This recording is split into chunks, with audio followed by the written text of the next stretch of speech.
Assalamualaikum warahmatullahi wabarakatuh.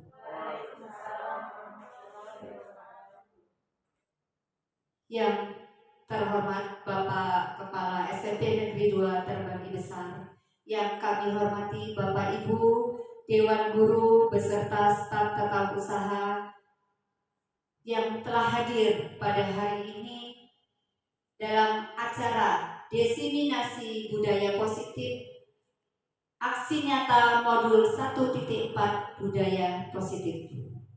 Alhamdulillahirabbil alamin, puji syukur marilah kita panjatkan kehadirat Allah Subhanahu wa taala, karena atas berkat rahmat dan hidayahnya lah kita dapat berkumpul bersama-sama di ruangan ini dan menyempatkan diri berada dalam keadaan sehat walafiat.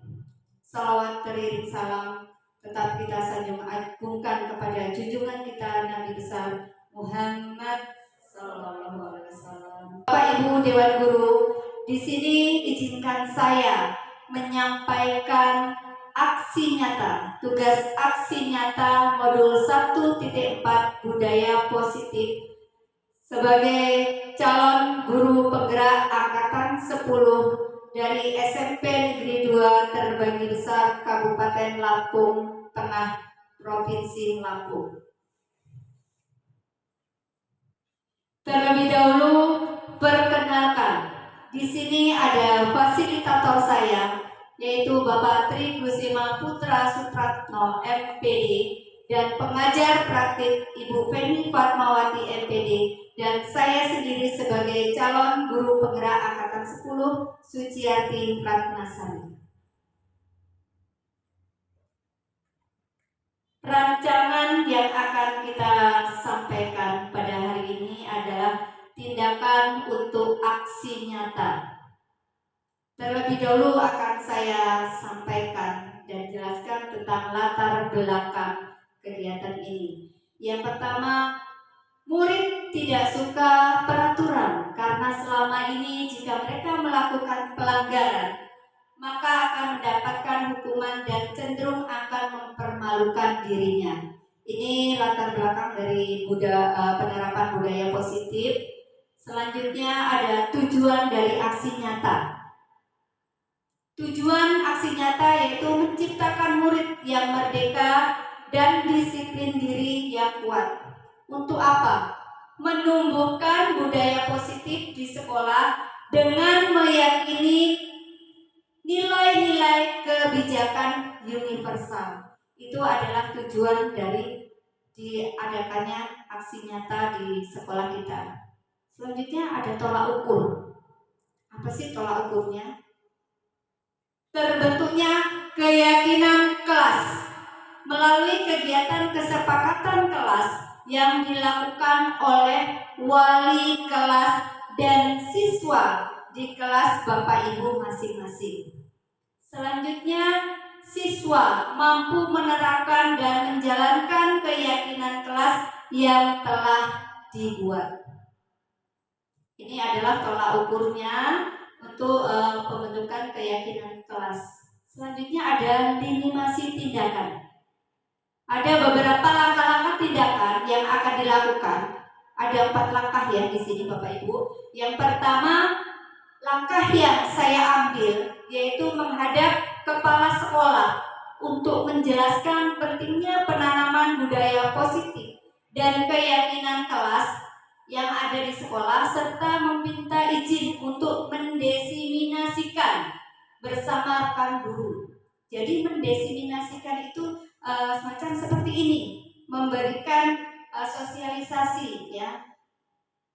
Ini yang dimaksud untuk langkah pertama. Selanjutnya langkah kedua yang saya ambil yaitu mengumpulkan rekan guru untuk melakukan desiminasi pemahaman materi budaya positif untuk mendapatkan keyakinan kelas dan segitiga restitusi. Ini langkah yang kedua saya, yaitu terima kasih Bapak Ibu Dewan Guru bisa hadir dan menyempatkan diri hadir dalam acara ini. Itu merupakan langkah kedua. Yang berikutnya, berkoordinasi dan berkolaborasi dengan wali kelas untuk membuat keyakinan kelas di kelas masing-masing.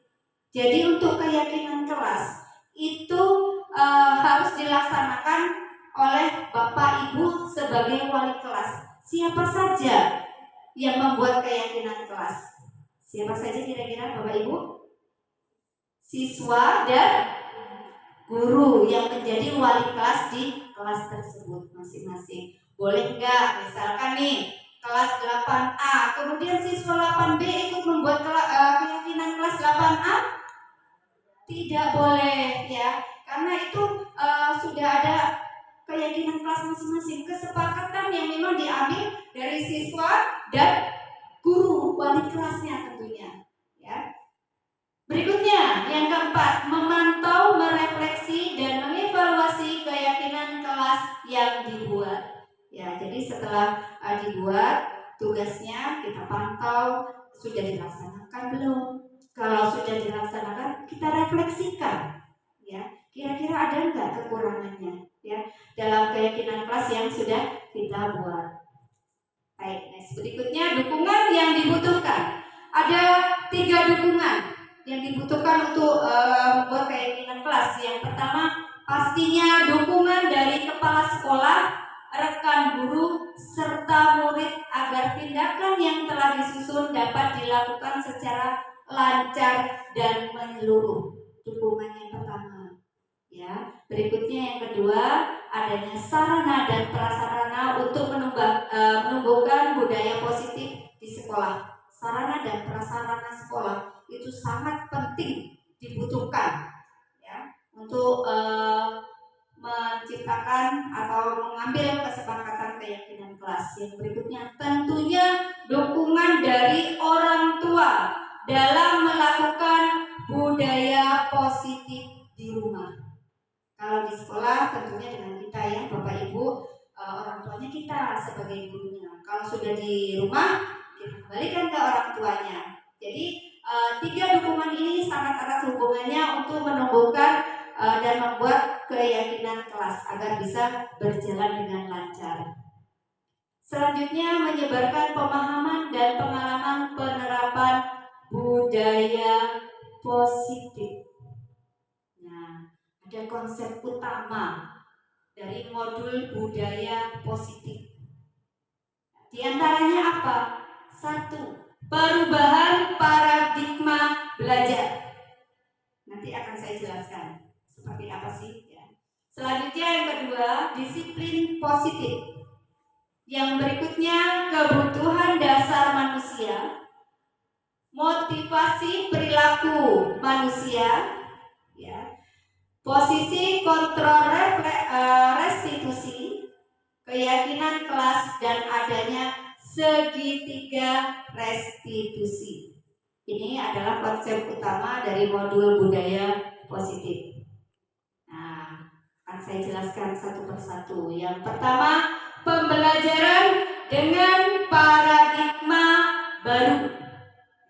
Di sini dimaksudkan apa?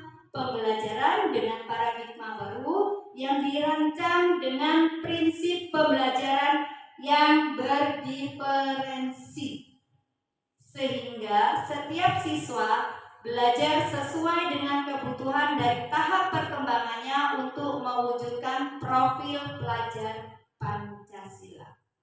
Kata berdiferensi. Diferensi artinya berbeda ya. Jadi kita sebagai seorang guru itu dapat menciptakan sistem pembelajaran yang bervariasi, tidak monoton, sehingga si murid itu tidak akan bosan dan jenuh.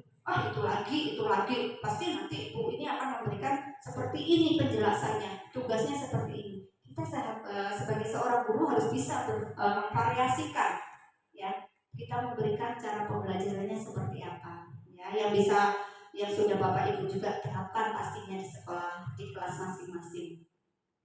Dengan tidak lepas dari profil pelajar Pancasila. Ya, di sini ada dimensi dari profil pelajar Pancasila. Ya, ada beriman, bertakwa, ya, kepada Tuhan Yang Maha Esa. Kemudian ada berkebinekaan global, Selanjutnya bergotong royong. Berikutnya kreatif. Selanjutnya ada bernalar kritis dan mandiri. Itu adalah profil dari pelajar Pancasila. Berikutnya tentang disiplin positif.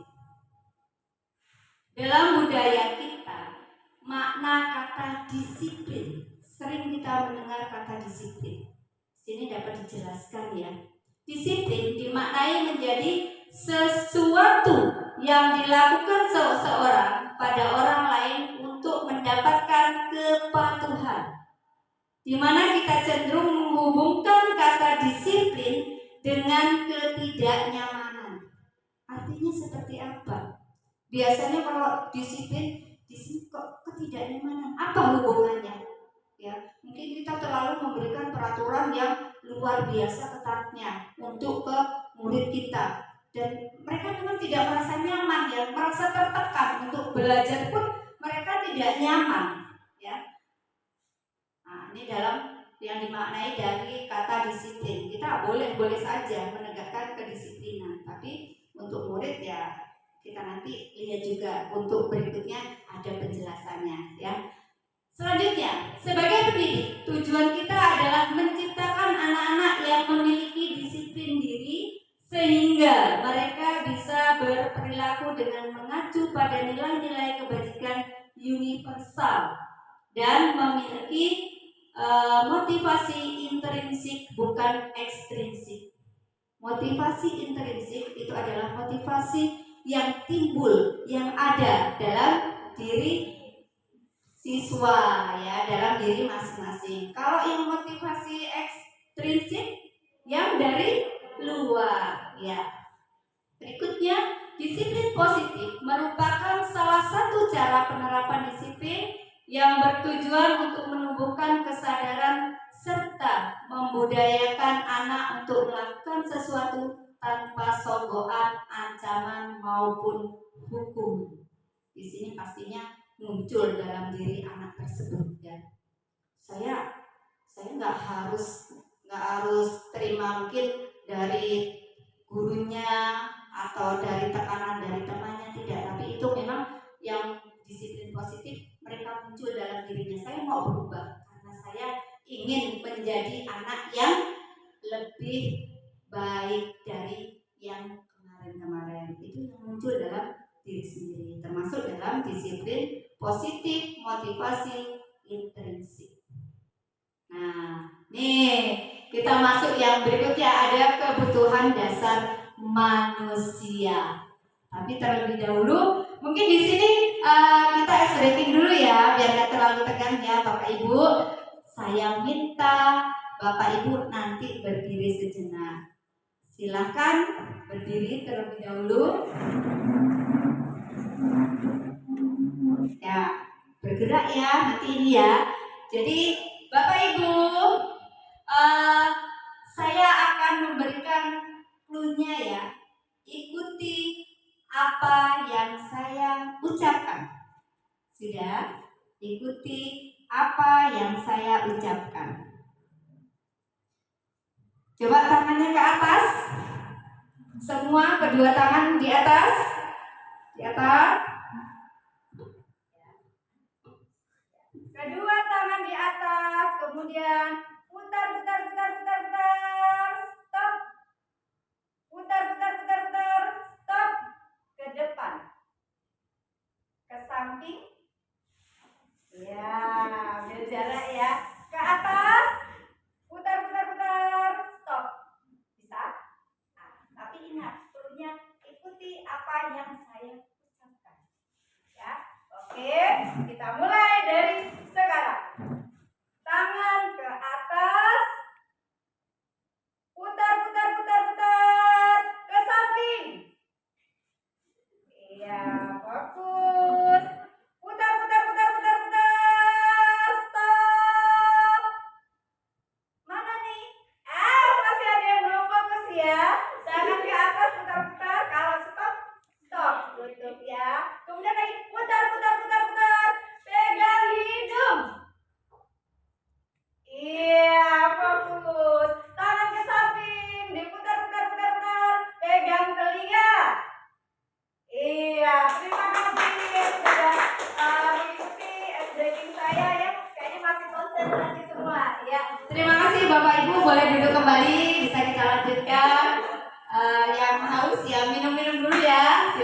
diminum.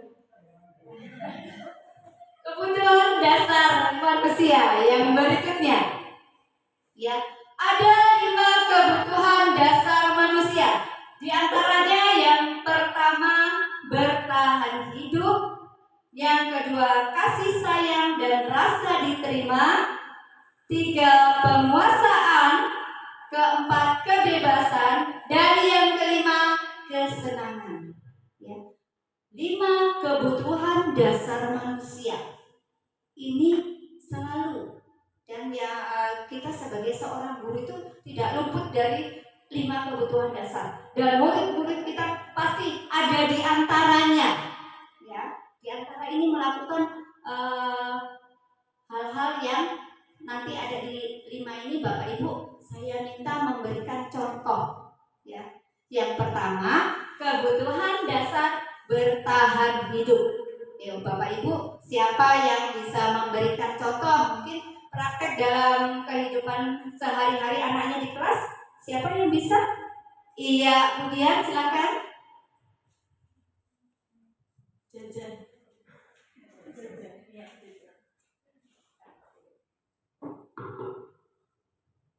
Jajan, Bu. Bertahan hidup jajan. Kalau nggak punya uang, oke. Oh gitu, minta sama temennya, ya, karena dia dari jajanan temennya maka dia bisa bertahan untuk hidup. Itu contoh dari anak muridnya Bu Dian Agnes, ya. Iya. Beri tepuk tangan dulu, itu satu contoh dari anak muridnya Bu Dian dengan cara jajan, ya, ngegek temennya gitu ya. Untuk apa? Dia bertahan hidup katanya, karena dari rumah nggak disamani sama orang tuanya, ya Bu, ya. Iya, kadang udah habis, Bu. Oh, udah habis. Habis untuk beli apa katanya itu? Untuk jajan. Ya, untuk jajan. Tapi kurang. Berarti mungkin si anak itu yang badannya besar itu. Iya. Oh iya, benar. Ya, dengan bertahan hidup dengan ngekek temennya, ya. Paruan.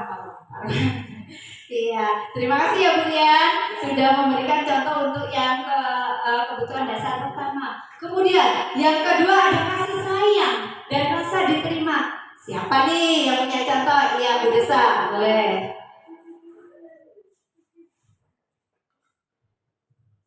Contoh dari kasih sayang dan rasa diterima. Kasih sayang saya ambil dari perhatian, Bu. Kan semua orang tuh butuh ya rasa perhatian.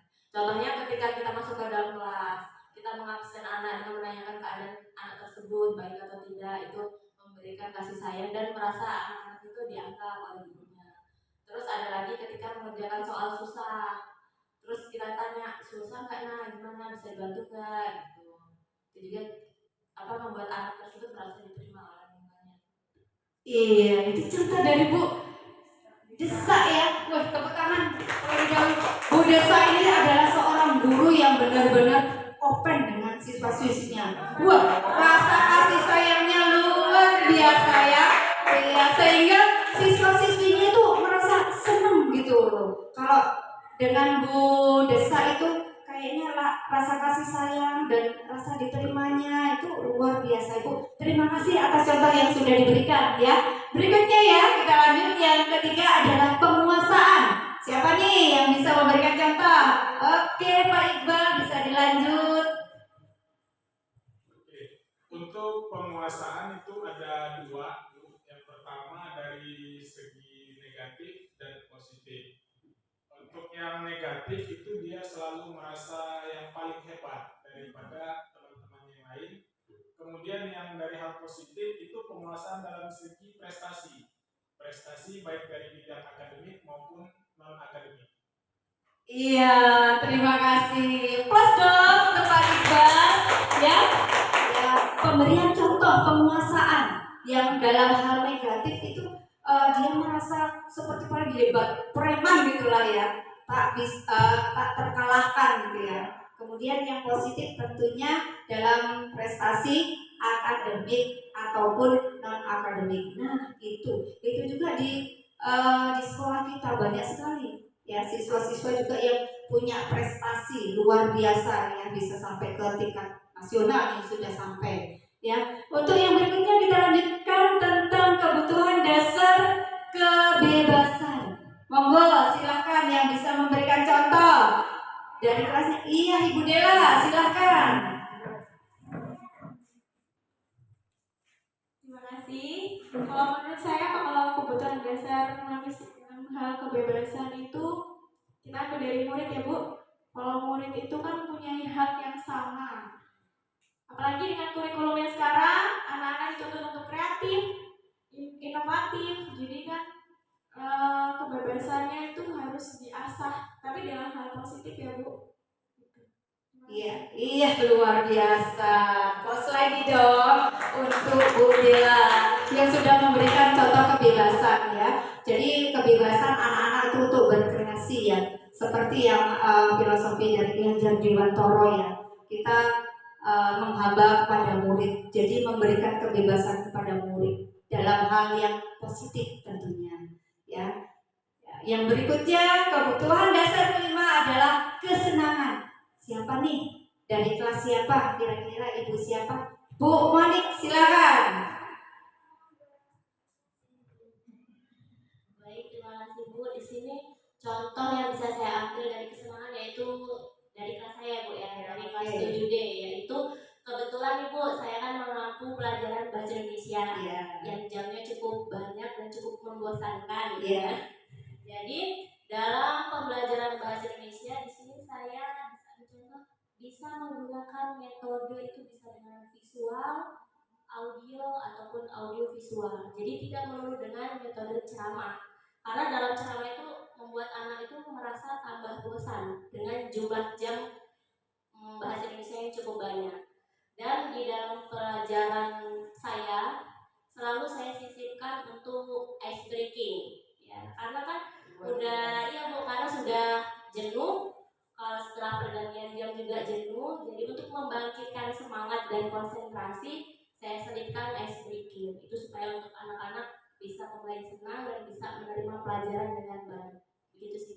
Iya, luar biasa sekali ya. Kebutuhan dasar yang kelima, kesenangan yang dicontohkan oleh Ibu Monik ya. Di sana memang ya, mungkin kalau kita pelajaran seperti bahasa Indonesia itu kan banyak sekali ya. Terus jenuh itu aduh bosan, apalagi di jam terakhir ya Bu ya. Pastinya mereka udah ngantuk, campur-campur, udah gitu ngerasa lemes karena uang jajannya habis pastinya ya. Lapar kan ya. Jadi kita sebagai seorang guru tuh harus punya kreativitas, inovasi. Bagaimana sih menciptakan pembelajaran yang menyenangkan bagi murid-murid kita ya. Jadi happy, gurunya happy ya, muridnya pun happy ya. Jadi mereka bisa menerima pelajaran dengan dalam hal tersebut enak diterima ya, tidak membosankan. Baik ya, ini yang tadi contoh kebutuhan dasar sudah dicontohkan dari beberapa kelas yang Bapak Ibu ampu. Kita lanjutkan yang berikutnya yaitu motivasi perilaku manusia. Motivasi merupakan dorongan dengan yang timbul pada diri seseorang secara sadar atau tidak sadar untuk melakukan suatu tindakan dengan tujuan tertentu. Nah, ini ada 3 motivasi ya. Yang pertama, menghindari ketidaknyamanan dan hukuman. Murid melakukan disiplin diri karena dia takut dihukum. Ini merupakan motivasi ekstrinsik. Ya. Jadi motivasi yang pertama, menghindari ketidaknyamanan dan hukuman. Karena apa? Murid akan merasakan dia takut, ya ketakutan. Mau sekolah bahkan mungkin dia tidak mau karena dia merasa terus dihantui dengan rasa takut dihukum kan gitu ya, nggak boleh masuk ke sekolahan, ke kelas kan seperti itu. Selanjutnya yang kedua, mendapatkan imbalan atau penghargaan dari orang lain. Murid melakukan disiplin diri karena ia ingin mendapat imbalan. Ini merupakan motivasi ekstrinsik. Ya, mungkin bisa kita contohkan ya. Kita mungkin sebagai seorang guru tentunya kepingin ya anak didik kita itu berhasil sukses ya. Mungkin dengan memberikan imbalan. Ayo siapa yang bisa menyelesaikan terlebih dahulu, nanti ibu beri reward seperti itu ya. Itu adalah motivasi ekstrinsik yang ada dari luar, dari guru ya, seperti itu. Dengan demikian si murid merasa mendapat imbalan atau penghargaan dari orang lain. Yang ketiga, menghargai nilai-nilai kebajikan diri sendiri. Murid melakukan disiplin diri karena sadar akan nilai kebajikan dirinya, yang ini merupakan motivasi intrinsik. Nah, ini yang utama ya. Dengan adanya motivasi intrinsik yang ada dalam dirinya sendiri ya, akan menimbulkan nilai-nilai kebajikan dalam dirinya sendiri dalam hal positif.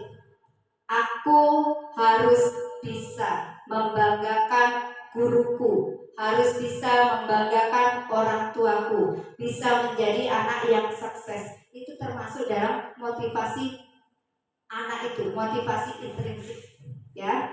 Nah, ini yang patut ada dalam diri mereka. Jadi mereka menjadi anak-anak yang benar-benar bisa melaksanakan kegiatan pembelajaran sukses gitu. Jadi anak sukses. Berikutnya ada konsep disiplin dengan identitas gagal. Ada hukuman, ada penghargaan. Hukuman bagaimana sih? Yang pastinya menyakitkan ya, membuat tidak nyaman. Selanjutnya apa? Timbul murid takut, merasa ketakutan. Dan hukuman ini sifatnya terkadang ya agak memaksa gitu ya. Dan murid selalu menyembunyikan kesalahan karena takut dihukum. Dan murid menjadi rendah diri, dia nggak pede lagi karena mungkin guru itu menghukum dia di depan teman-temannya. Dia merasa rendah diri. Nanti saya kalau nggak ini gini lagi, jadi mau mengerjakan tuh serba nih ya, rasa-rasa ini muncul semua, menyakitkan, tidak nyaman, takut ya, menyembunyikan kesalahan timbulnya. Dia bersalah hanya diam aja, dia nggak bisa dan nggak mau mengakui kesalahannya. Karena apa? Ya itu tadi, takut dihukum gitu ya. Selanjutnya ada disiplin yang termasuk dalam identitas gagal kedua, yaitu penghargaan atau reward. Ini sebenarnya tidak efektif ya, kurang efektif, dapat merusak hubungan atau sifat iri. Jadi mungkin dari masing-masing siswa itu ya, dia mungkin si A itu punya prestasi dan setiap tugas-tugas yang diberikan guru-gurunya dia pasti bisa menyelesaikan terlebih dahulu. Akhirnya kan guru merasa, oh ya udah si A silakan, ini ibu beri reward, penghargaan. Ini akan menimbulkan rasa iri ya dari temannya, yang akan menimbulkan rusaknya hubungan pertemanan. Berikutnya mematikan kreativitas, males gitu ya jadinya. Mungkin dia lagi lah yang dapat penghargaan, dapat hadiah dari Bu Dela misalkan seperti itu. Jadi ya udah diam aja, biarin dia aja lah, capek saya. Lebih baik saya dengarkan sambil tidur gitu. Timbulnya seperti itu ya. Selanjutnya merampas hak menghargai dirinya. Ya pokoknya pasrah-pasrah aja ya, dan nggak mau berusaha. Intinya seperti itu ya. Itu dampak dari penghargaan yang merupakan konsep disiplin dengan identitas gagal, ada hukuman dan penghargaan. Yang berikutnya kita lihat nih, ada konsep disiplin dengan identitas sukses. Yang pertama ada konsekuensi, yang kedua ada restitusi. Nah, konsekuensi dengan penguatan jangka pendek, perlu monitoring berkelanjutan, stimulus atau respon, murid menghormati peraturan dan kehilangan waktu untuk merenungi kesalahan. Ya, ini adalah konsep yang merupakan ciri-ciri identitas sukses. Yang berikutnya ada restitusi. Murid bertanggung jawab untuk perilakunya, murid menghormati dirinya dan orang lain. Ada teori kontrol, dirinya memegang kontrol dan fokus pada pemecahan masalah jangka panjang. Itu adalah termasuk identitas sukses, ya. Baik, selanjutnya ada konsep disiplin pendekatan restitusi. Adalah sebuah cara menanamkan disiplin positif pada murid. Tadi sudah membicarakan restitusi. Apa sih restitusi itu? Ini pengertian dari restitusi menurut Jean Gossen adalah proses menciptakan kondisi bagi murid untuk memperbaiki kesalahan mereka sehingga dapat kembali pada kelompoknya dengan karakter yang lebih kuat. Jadi Bapak Ibu nanti bisa mencontohkan, ya, nanti akan saya berikan contoh untuk penanganan masalah atau kasus menggunakan segitiga restitusi, ya. Jadi kita sebagai seorang guru itu saat ini nggak harus menyelesaikan masalah yang ada dari murid gitu ya. Ya dari murid silakan nanti kita ajari murid untuk dapat menyelesaikan permasalahannya. Kita sebagai seorang guru menjembataninya sebagai fasilitator, ya. Jadi kita menengahi dengan cara apa? Nanti di sini akan kita bahas untuk berikutnya. Sebelumnya di sini saya akan memberikan ciri-ciri dari restitusi. Yang pertama, bukan untuk menebus kesalahan, namun untuk belajar dari kesalahan. Yang kedua, memperbaiki hubungan. Ketiga, tawaran dan bukan paksaan.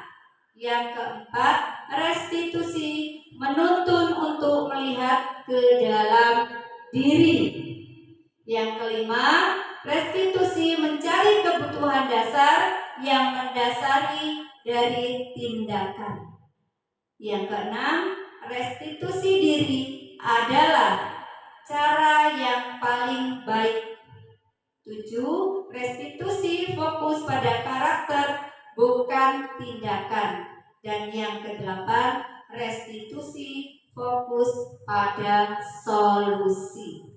Ya, jadi dengan menerapkan restitusi kita tidak memberikan hukuman, tapi kita bisa menyelesaikan permasalahan yang bisa diselesaikan sendiri oleh murid, dan kita bertindak sebagai fasilitator. Nih, kita lihat perbedaannya dengan contoh kasus pertama, yaitu siswa mencontek saat ulangan.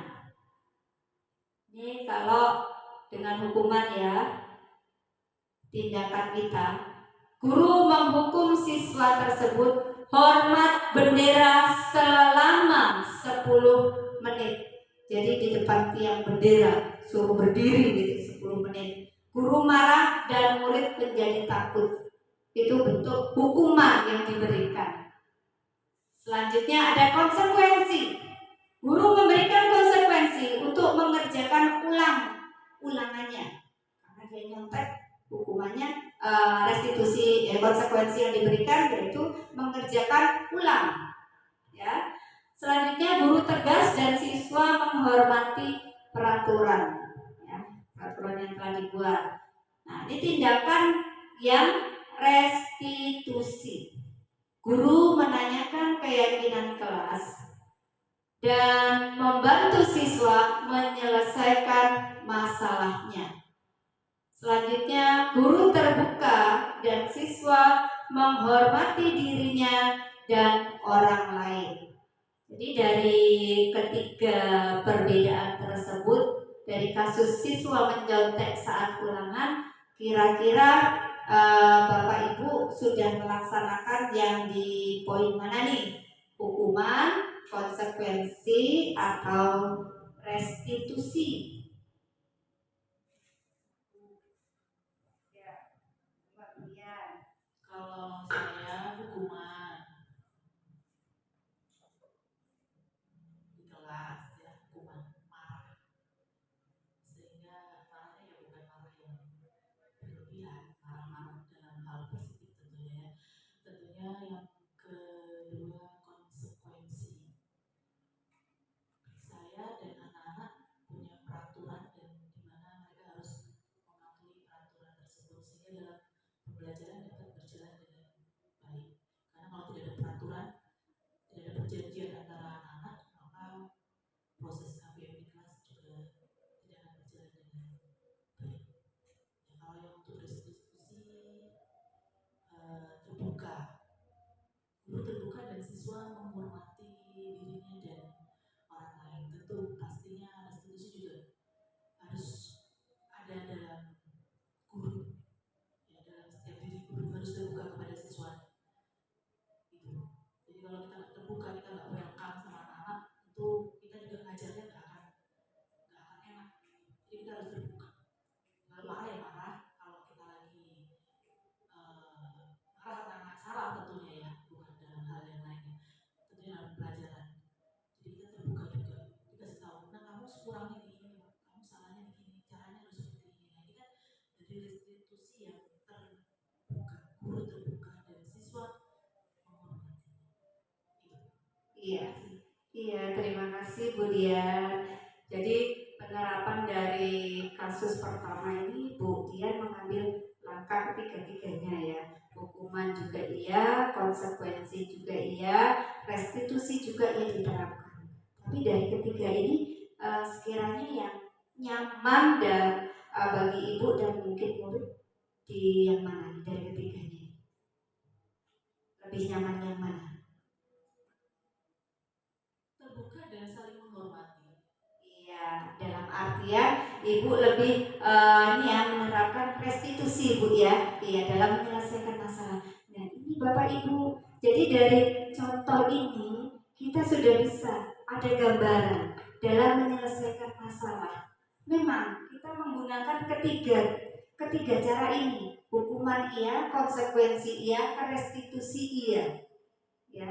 Tapi untuk lebih nyamannya, jadi kita lebih ke restitusi dalam penyelesaian masalah sehingga si murid tidak merasa jengkel yang berlebihan gitu ya. Si murid ini bisa introspeksi diri, sebenarnya kesalahan itu ada di siapa, saya harus bagaimana setelah melaksanakan atau sudah melanggar keyakinan kelas, aturan yang sudah dibuat. Dengan ini bisa introspeksi. Guru juga nggak perlu marah-marah yang berlebihan seperti itu. Ini penanganannya ya untuk kasus yang pertama. Kita lanjutkan. Ya. Ada contoh penerapan 5 posisi kontrol kasus kedua. Ya, di sini saya contohkan siswa merokok di tempat parkir. Nah, dari ini ada 5 posisi. Kira-kira nanti Bapak Ibu ada di posisi mana? Mungkin bisa Bu Rizka yang bantu untuk membacakan bagaimana sih di posisi penghukum, pembuat rasa bersalah, posisi sebagai teman, pemantau dan manajer. Silakan Bu Rizka. Untuk yang pertama, penghukum. Patuhi aturan sekolah, jangan masuk kelas sebelum orang tuamu datang ke sekolah. Kemudian yang kedua, pembuat rasa bersalah. Beberapa kali ibu harus mengingatkan, ibu kecewa dengan kamu. Ketiga, teman, ayolah yang tertib, buat ibu bangga. Tidak apa-apa, kali ini kamu salah. Keempat, ada pemantau. Kamu sudah melanggar apa peraturan dan konsekuensinya. Kelima, ada manajer. Apakah kamu tahu kesalahanmu? Kira-kira bagaimana kamu akan memperbaiki kesalahan ini? Terima kasih. Itu adalah 5 contoh posisi kontrol dalam kasus pengejaran siswa merokok di tempat parkir. Nah, dari 5 posisi kontrol tersebut, Bapak Ibu bisa melihat ini adalah contoh pertanyaannya. Kalau penghukum seperti ini, pembuat rasa bersalah seperti ini, sebagai seorang teman, pemantau dan manajer, kira-kira Bapak Ibu berada di posisi kontrol yang mana? Yo, kira-kira di yang mana? Sebagai penghukum kah? Sebagai pemantau, teman, pembuat rasa bersalah, atau manajer? Pastinya akan beda-beda nih pendapatnya. Kemudian di posisi mana nih kira-kira? Pengalaman Dan karena pengalaman. yang merokok, dari yang anak yang merokok. Saya dari 5, saya yang kedua, pembuat rasa bersalah. Karena sudah berapa kali sih ibu sudah mengingatkan sama kamu jangan merokok. Ibu kecewa dan kamu paling sering di nomor 2. Iya, itu pendapat dari Bu Dian ya. Jadi posisi kontrol Bu Dian itu sebagai pembuat rasa bersalahnya ya. Sering banget ya Bu ya, karena mungkin kasus-kasus dari siswanya itu yang pastinya merokok di tempat parkir. Kalau Pak Iqbal ini posisinya di mana nih kira-kira ya? Silakan Pak Iqbal.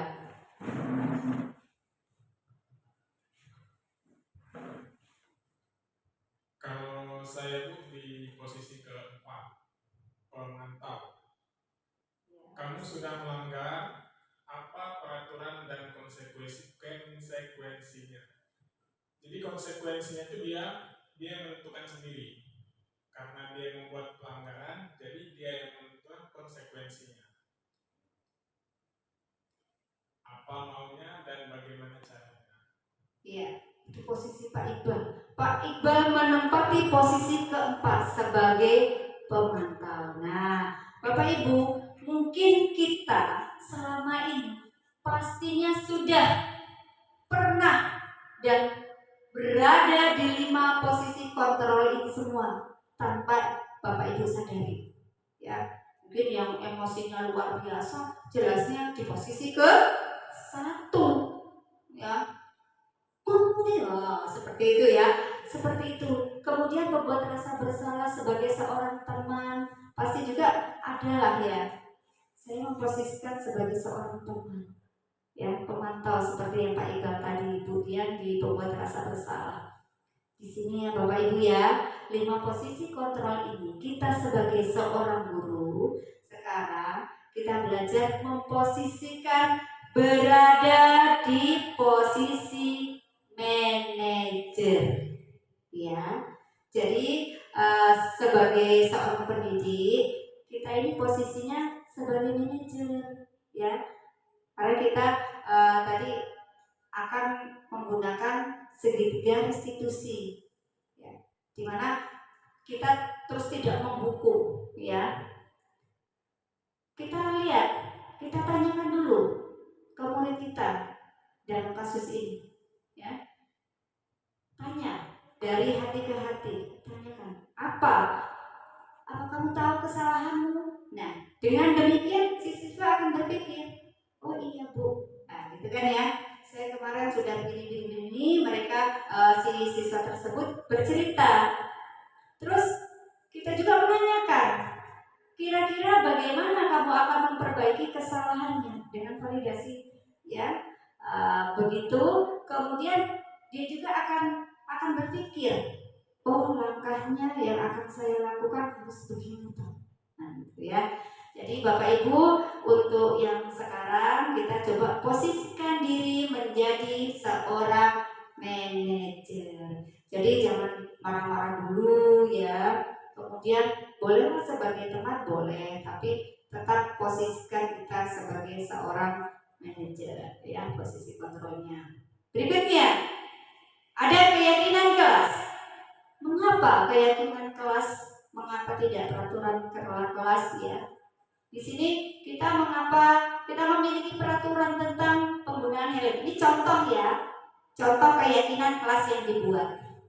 Jadi kan sekarang banyak putra-putri kita ya, murid-murid kita yang menggunakan kendaraan bermotor ya. Dia pastinya lupa mereka itu menggunakan helm. Padahal helm itu sangat penting untuk keselamatan di jalan ya. Tidak memungkiri mungkin orang tua mereka tuh sudah memberikan ini, silakan bawa motor ketimbang naik angkot gitu ya.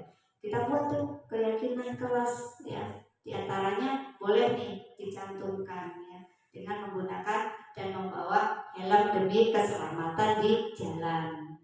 Ya. Selanjutnya penggunaan masker dan cuci tangan setiap saat. Ini saat kita kemarin mengalami masa Covid ya, itu bisa kita buat keyakinan kelas. Untuk apa alasannya? Sama, untuk keselamatan diri ya.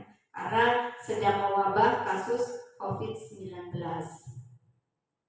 Kemudian ada kegiatan membuat keyakinan kelas. Di sini guru bersama murid membuat keyakinan kelas. Langkah pertama yaitu berdiskusi tentang peraturan.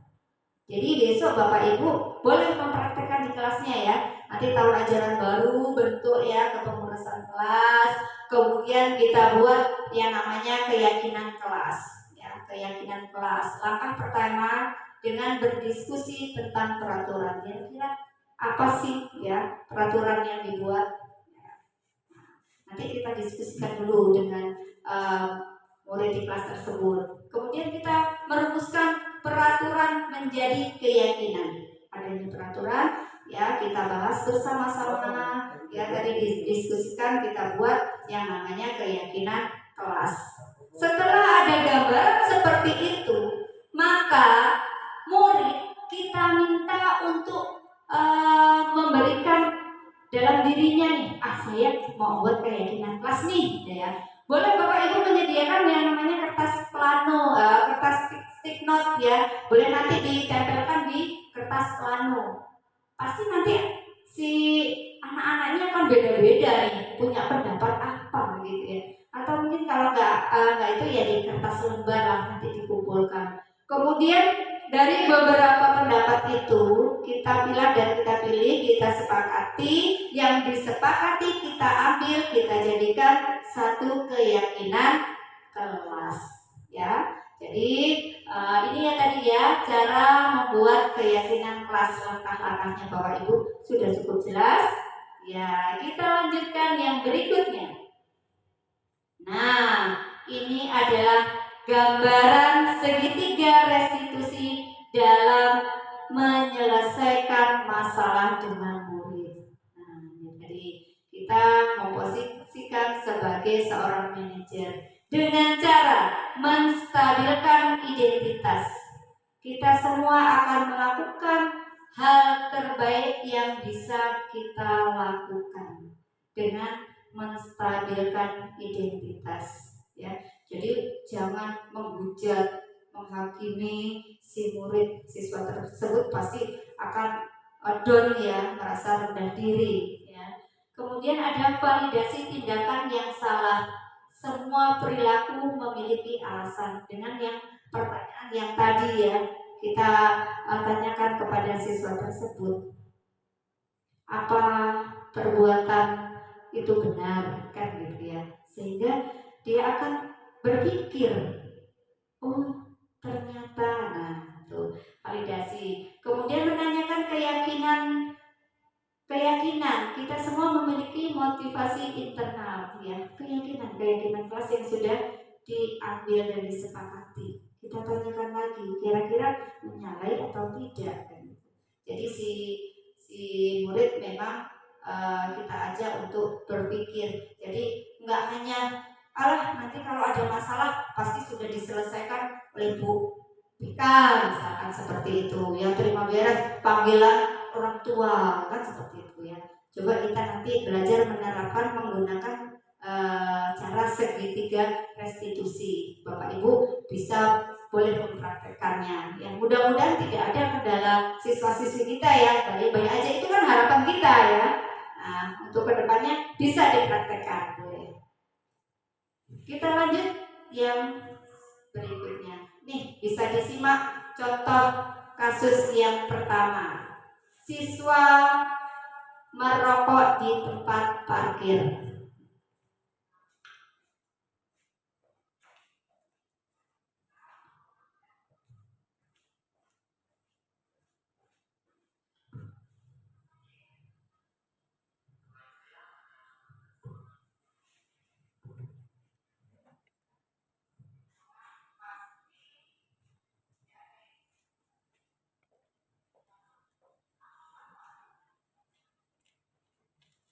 Ini contoh penerapannya, kita menggunakan segitiga restitusi.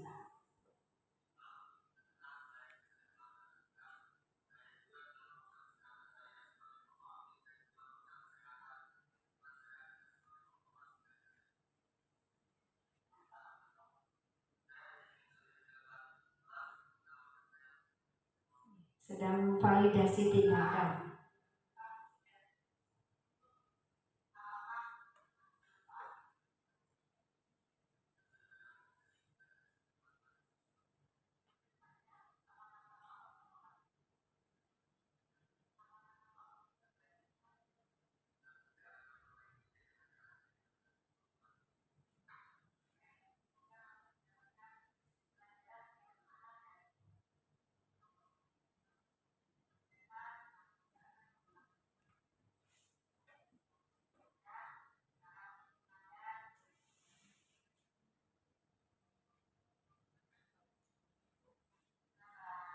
Nah, Bapak Ibu, itu contoh kasus yang pertama ya. Jadi kita berikan ke siswa tersebut, kita tanyakan terlebih dahulu ya. Ya itu tadi dengan cara kekeluargaan ya, tidak langsung menghujat.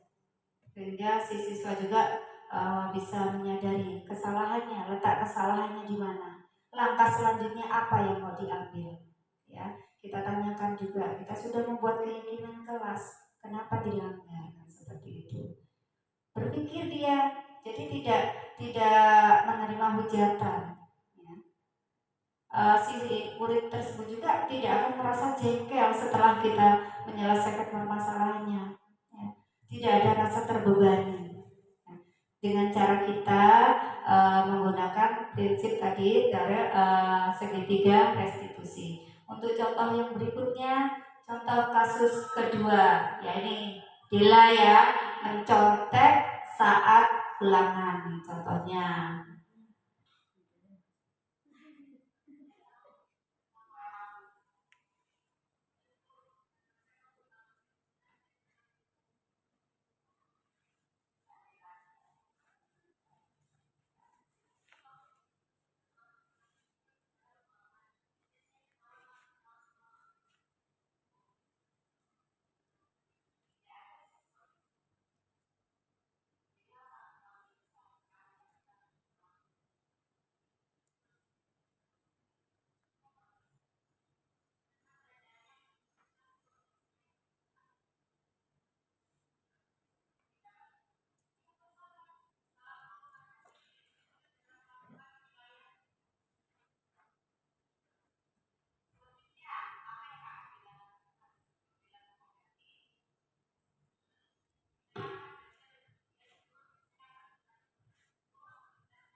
Oke, ya dua kasus sudah kita tampilkan.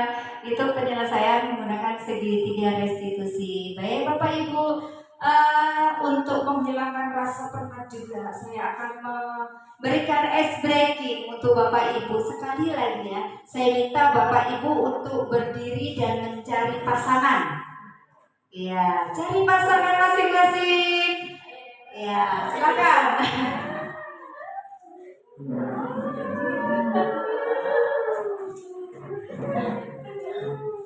Ayo, ayo, cari pasangannya berhadapan ya nanti ya, jangan jauh-jauhan. Kalau cari pasangan ya jangan jauh-jauhan. Ya, jadi begini, Bapak Ibu, cara mainnya ya. Bapak Ibu tentunya kan sudah mempunyai dan paling gemar sekali dengan satu mata pelajaran, yaitu pelajaran matematika. Pada suka kan? Ya. Selanjutnya, Bapak Ibu kan ada 10 jari nih ya. 10 jari. Nanti kita gunakan semua nih. Ya, nanti caranya dengan berpasangan. Jadi begini, kayak Bapak Ibu tuh kayak sulit gitu ya.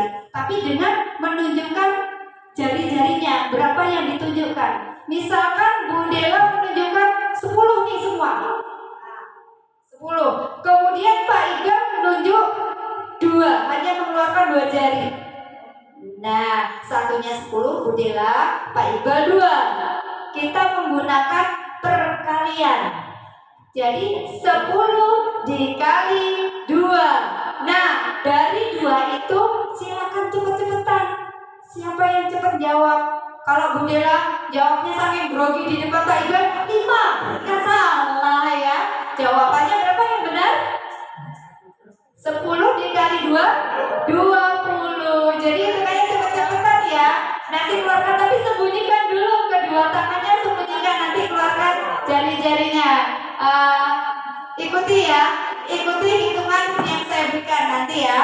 Silakan ikuti. Bisa kita mulai? Sumbutin dulu ya. Kita mulai. 3, 2, 1.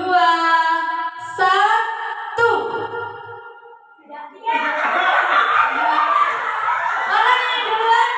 Benar? 3 benar. Ibu Manik siapa yang duluan? Bu Desa. Kemudian Ibu yang benar? Bu Dia. Ganti pasangan sekarang. Coba yuk, ganti pasangan. Yang menang dengan yang menang yuk. Bu Dia masih sama pasangannya. Ya, nggak apa-apa. Yuk, lebih cepat ya. Ya, sembunyikan lagi. Jangan kompromi loh ya, jangan kompromi. Ya. Ya. Kita mulai. 3, 2, 1.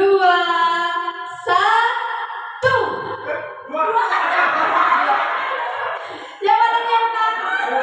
8 Bu. Bu Rizka yang menang. Bu Desa yang menang. Pak Iqbal dengan Bu Rizka deh sekarang yang saya minta. Ya, kita saksikan. Bu Dela biasa aja ya. Ya, kita saksikan yuk. Kira-kira nih mana nih yang lebih jago. Yuk. Boleh nanti Bapak Ibu ini terapkan di kelas ya. Begini kalau mereka jam suntuk boleh berdiri. Yuk. Kita mulai. 3, 2, 1.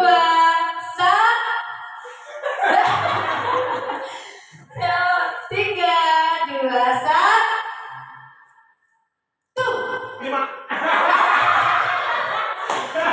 Ternyata Pak Iqbal bisa membaca. Iya. Ayo tepuk tangan untuk kita semua. Terima kasih Bapak Ibu. Nah, ini permainan ya. Permainan yang kita boleh nanti bisa terapkan di kelas. Terima kasih, aplaus untuk kita semua. Ya, baik Bapak Ibu. Jadi di sini bermain sambil belajar. Siswa kita ajak asik gitu ya. Boleh lah di sela-sela, tapi ya jangan dari awal assalamualaikum sampai nanti gitu terus ya, jangan ya. Kita sendiri aja, kita lihat bagaimana si siswa itu. Kalau mereka masih asik memperhatikan, kita beri materi ya, kemudian kita ajak untuk berdiskusi kelompok, dan Bapak Ibu juga ya jangan nanti sistemnya ceramah. Bapak Ibu dari awal sampai akhir menjelaskan ke siswa, tidak. Kita ajak mereka untuk aktif. ya. Jadi berpihak dengan pada murid, kita lakukan kegiatan yang sekiranya membuat murid itu nyaman dalam proses pembelajaran. Kalau udah kelihatan ngantuk-ngantuk atau usil dengan temannya, boleh kita tampilkan SBB. Syukur-syukur ada proyektor, tampilkan ada musiknya, ada gerakannya, banyak sekali. Bisa Bapak Ibu pilih game-game yang menarik untuk pembelajaran. Itu tadi termasuk dalam sarana prasarana yang mendukung, ya. Kalau kita didukung benar luar biasa, akan berjalan menyenangkan, ya. Pembelajaran yang menyenangkan bagi murid, ya. Bisa diterima ya Bapak Ibu ya? Alhamdulillah. Ya, ya. Alhamdulillah sudah di penghujung kegiatan. Bapak Ibu, mudah-mudahan apa yang saya sampaikan ini berkenan dan bermanfaat bagi Bapak Ibu semua. Terima kasih kehadirannya. Kita ketemu di sesi berikutnya. Terima kasih, dan kalau ada salah kata atau tutur yang kurang berkenan di Bapak Ibu, saya mohon maaf. Sekali lagi saya ucapkan banyak-banyak terima kasih, dan kita akhiri kegiatan ini dengan bersama-sama mengucap lafal hamdalah. Alhamdulillahirabbil alamin. Dan saya akhiri dengan wabillahi taufiq wal hidayah. Assalamualaikum warahmatullahi wabarakatuh. Iya, tepuk tangan untuk kita semua. Terima kasih.